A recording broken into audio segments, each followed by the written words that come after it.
Giggles out. That's right. Hello there, everyone. This is Tracee Dublazier on the behalf of the Coalition for Visionary Resources. We are the trade organization for the mind, body, spirit industry, and we do things for our industry like educate, motivate, and inspire people to inspire others and help them on their spiritual path. So welcome to my Facebook Live podcast chat.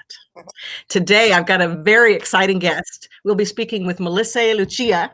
She is an award-winning artist, author, and educator, but her visionary Oracle of Initiation deck is magnificent.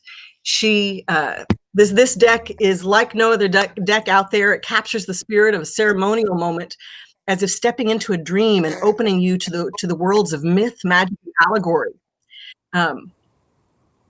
So, with no further ado, everybody, please say hello to Melissea Lucia. Hi, everybody from New Mexico. I have this wonderful photograph behind that lets you know how magical it is here. Great to be here with you, Tracee. Yes, it's really good to meet you and see you. I think we may have discussed this a little bit. I actually grew up in New Mexico, so I'm familiar with the land of enchantment. There's nothing else like it. Not that I've found on the earth plane, at least. It's the most interesting place I've found on the earth plane. Exactly, and you know what else? No other state has weather like New Mexico, because the storms will roll in for 10 minutes and then roll right out. Right, and they have this thing called, I always get it mixed up with the ceilings, Virgas, where the rain evaporates before it hits the ground. So you think of all those beautiful, the Hopi symbolism with the rain cloud, with the little rain coming down, but it doesn't reach the earth plane. It's absolutely fascinating. Yes, you know, I didn't know that was what that design was all about. I'm putting that onto it. I've projected that on. I'm not Hopi. So okay, that's interesting either way. That's what I see, because it's so magical and otherworldly. Yeah, it really is. Well, thank you so much for being here with me today. And I wanted to talk a little bit about how I've got several decks here by you, which we're going to discuss eventually. But I really wanted to talk to you about how you got into this work, or how it got into you. I think pretty much almost anybody who's in the Western world and who comes from families and systems that are more distant from these the original teachings, the ancient ways. It's always going to be an interesting story. You know, I'd love to, if we had lots and tons of time, I want to hear yours too, because I know yours is interesting. Right. I grew up in Seattle in the Pacific Northwest, in a family of artists. And so that was really wonderful for my creative soul. And we were very connected to nature. And so all of those things were in place. But I really wanted to be a mom, a stay-at-home mom. Like, that was my goal. I was going to have this really pretty Martha Stewart lifestyle, and it was going to be awesome. It was going to be on. And the universe had very different plans for me. And so, as I say, I've always been out of the box creatively, but I was married. Mm-hmm. And my husband died when he was 37. I was 33. And that sent me on a 7-year quest where I went to find the person that I really was, as opposed to the person who was in this box of who I thought I was supposed to be, and cultural acceptability and all those sorts of things. And so during that 7-year journey, I moved to a horse ranch in the middle of nowhere in Texas. I will tell you, Seattle, the middle of nowhere in Texas, it's a different solar system. I'm surprised. Yes, it is. They don't even really speak the same language. And it's really still Mexico too, let's be honest. But so that was that whole journey and that whole process of Chris dying and finding and reclaiming who I really was. And I was already on that path. I was studying mystical things. I was reclaiming that I was intuitive. That was, but it was toe in. And then the universe said, tower card moment, you're Mhm. going all the way in. Right. And I did it. Yes. And I did it. That's amazing. Now, one of the things that I know about your work is that you really specialize in photography. Mhm. So your Yes. art is from the lens, from lens or Yes, behind the lens. exactly. And so tell me about how you, because one of the things that you and I share is you share the love of cemeteries and memorializing, or not, I don't know if it's memorializing, but the leftover memorials for the ancestors and all who have come before us. So, and you have this entire deck that has the Santos, and yeah, they're amazing. So, how did you start bringing photography into it and graphics? Because these are, That's an interesting piece also go ahead. because growing up in a family of artists and being an artist, being a creative, I think we're all creative. And I think some people, it's like everybody can do healing and then there are doctors. I'm the doctor of the art world. Right, Everybody can make art. Please right. don't think that you can't. That's a whole nother discussion. But um, very Right. sophisticated skill set growing up with artists, having done it my whole life. And so I've done pretty much almost every art medium that there is, at least tried them. And when I was traveling around after my husband had died, this was quite a while before the word selfie existed. So selfie, Mhm. my friends called them monkey shots. So if you look in my oracle book that was written in 2011, I call them monkey shots. So Mhm. monkey shots. That's what my friends called them.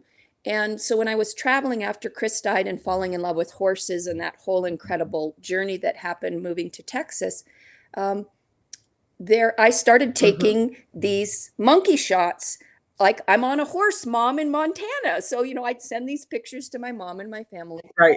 And I started to become really sophisticated and fascinated by them. And self-portraiture also in the classic art world is a classic art form. And so I was seeing it more as witnessing Mhm. myself. And then there was this whole series of things that happened of finding lights in Sedona in the middle of the night, lights that they would use in Mhm. construction zones and taking photos with those and realizing the artistic potential of that.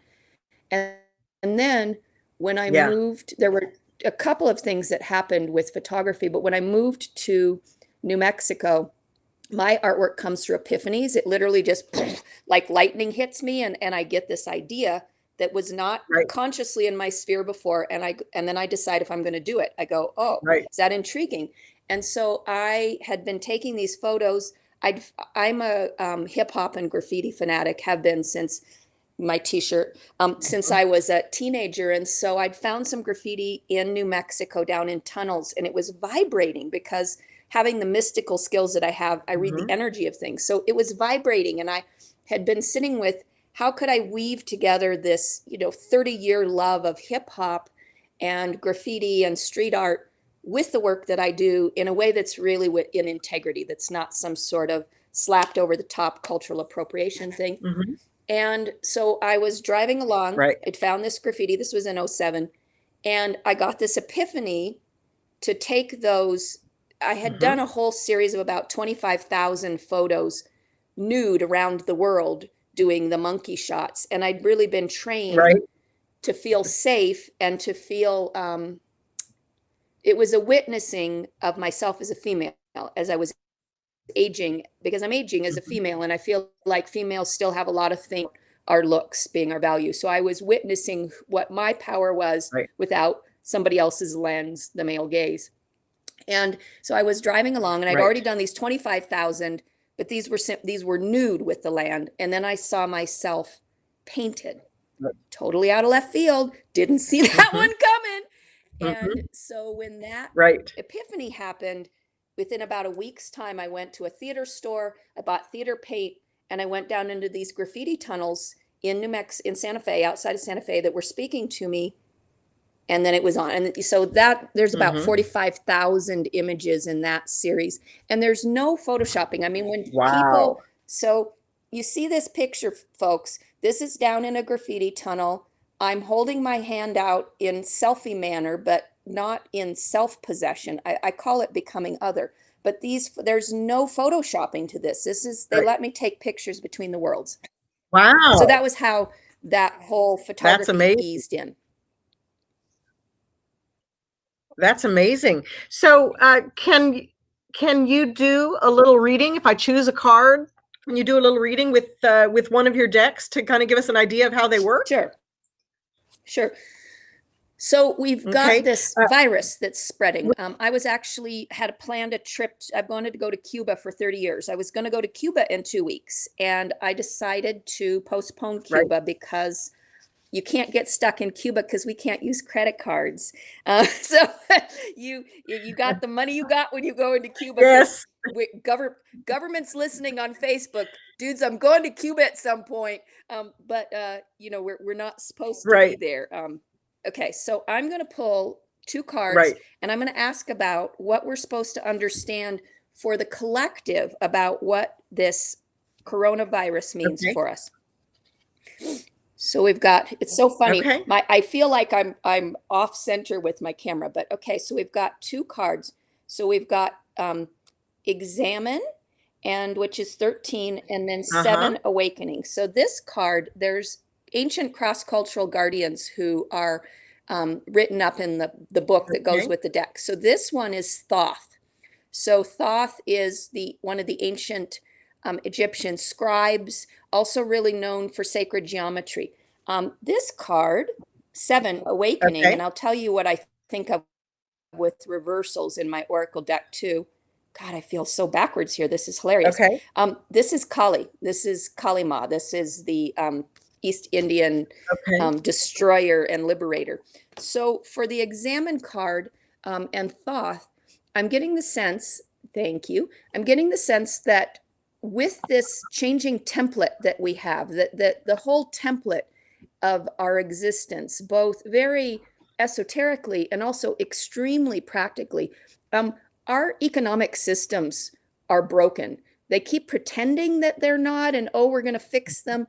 It's all broken. It really it only worked for a tiny percentage of people anyway. And so we're in this whole breakdown of the sacred geometry, the geometry of how our culture has been run. I mean, this has to do with the patriarchy, all of these things.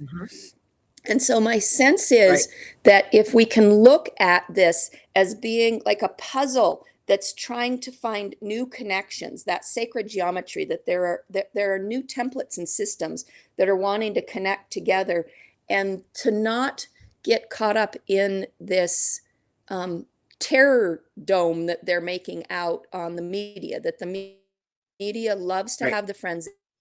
I believe it's something that is designed to keep people controlled and keep people afraid and addicted.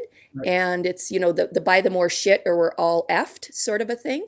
And so look at this from this perspective that it is like the tower card, that the old structure is breaking down and there's going to be a new structure that's created. Kali Ma wants us to know also that most people are terrified of change, and that's something that's become enculturated in us. I don't believe that we were as terrified of change when we lived closer to the earth, because the earth is about cycles. We recognize that things transform. Over the last, with the industrialization, we've become people who are terrified and tried to lock things down and have these illusions of safety, illusions of power. I've got a lot of money in the bank. It's all going to be okay. Guess what? Spirit wants to take your lot of money out of your bank. Spirit will do it. You know this, darling. And so my take with Kali Ma is to reclaim for the folks who can. Some people are too terrified. They're too terrified. But if you have the ability, try to embrace change and recognize that really nothing will stay the way it is forever, but see the potential, see the adventure, see the growth, trust the journey in all of that. So that's my sense. Right. Okay, wonderful. And I'll just add to that, because I think you're right. We all are going to change no matter what.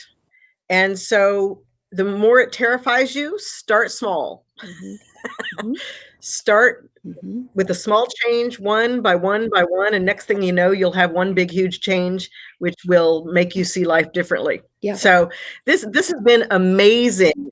I really appreciate your time. Now, if some of our other cover membership would like to get to know you better, or talk about your products or carry your products in their store, tell us a little bit how they can reach you or your distribution. Absolutely. I'm particularly on Instagram these days. I really think Instagram is incredibly beautiful and not as much of the politics circus. So love to you all out in Facebook Right, land. I'm on right. Facebook. You can find me on Facebook. I just won't be there as much. I'm more on Instagram. I have, of course. So there's and Melissea Lucia is Tibetan numerology. It's spelled very interestingly. So find somewhere Mhm. where you can find the spelling of my name. But there's a website, melissaalucia.com. There's also an Oracle of Initiation. That was this piece, oracleofinitiation.com. I do wholesale. There are now, within about a week, there are going to be 3 of these decks, 2 Santos and Signs, and then also a Madonnas and Virgins deck.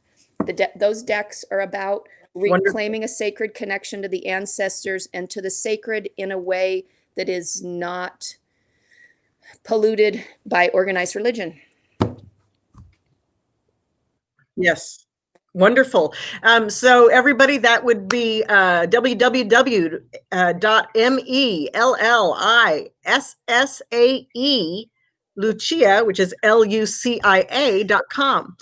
So please reach out to her, and thank you all of you magnificent cover members and people who are interested in the mind, body, spirit industry, because we love you and we need you. And thank you for all that you bring to it, Melissea Lucia.